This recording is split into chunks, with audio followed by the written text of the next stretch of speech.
नमस्कार, news for nation देख रहे हैं आप। आपके साथ मैं हूं ऋचा शर्मा। 15 साल बिहार में बड़े भाई की भूमिका में रहने वाले नीतीश कुमार को वोटरों ने छोटे भाई की भूमिका दिखा दी।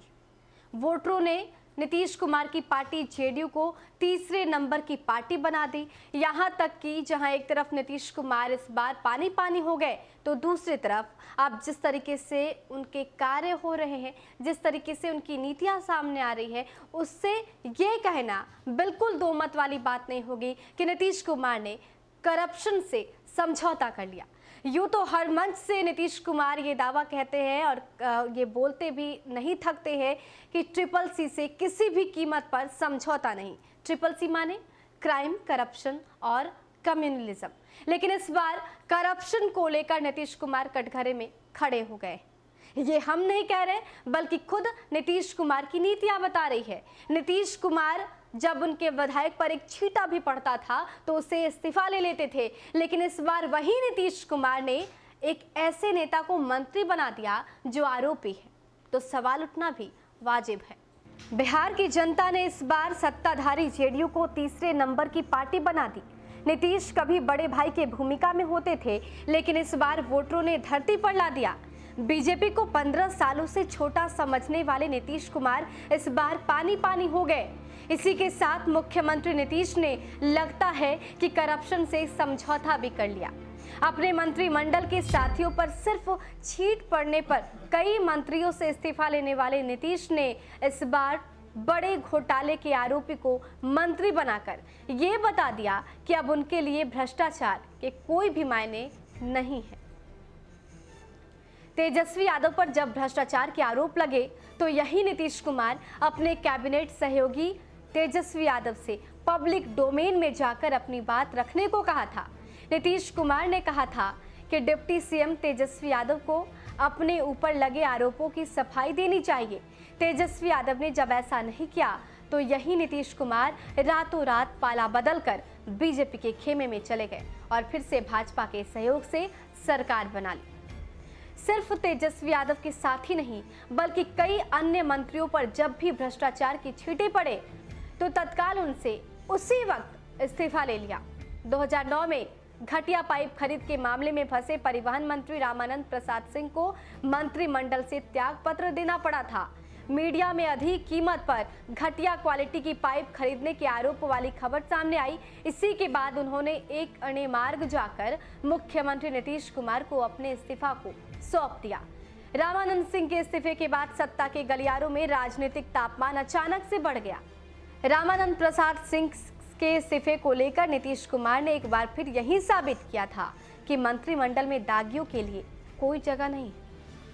नीतीश कुमार ने नवंबर 2005 में जब शपथ पत्र लिया था, उसके 24 घंटे के भीतर ही जितन राम मांझी को बाहर का दरवाजा दिखाकर बाहर कर दिया।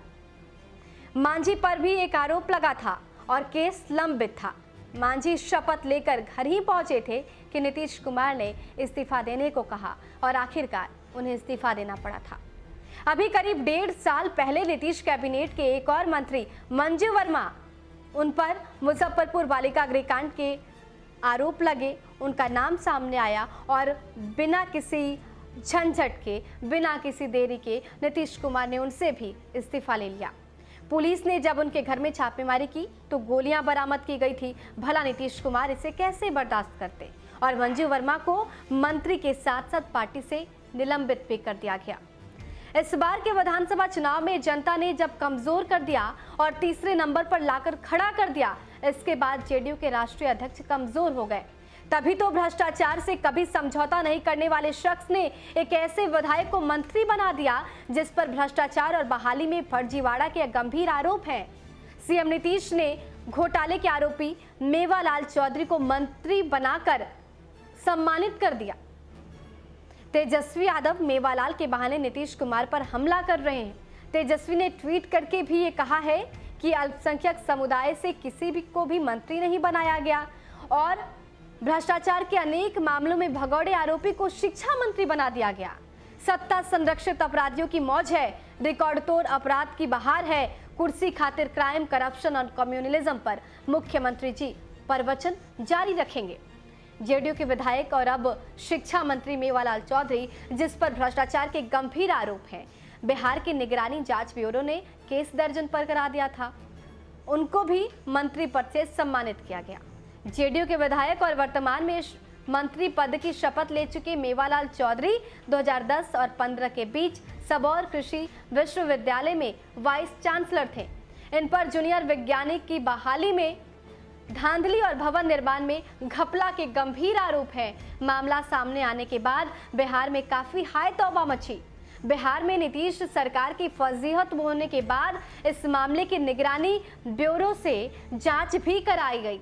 निगरानी ब्यूरो की जांच में आरोप प्रमाणित भी हुए।